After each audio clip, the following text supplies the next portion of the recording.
Bir narsani yaxshilab bilib oling.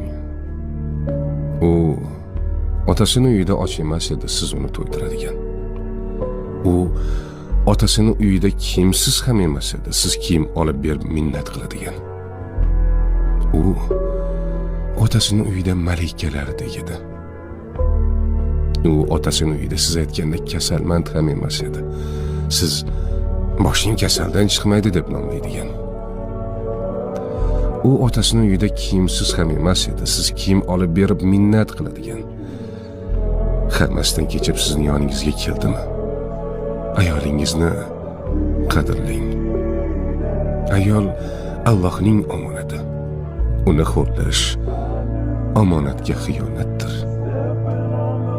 Omonat qilib bergan zot bir kun omonatning ustida albatta hisob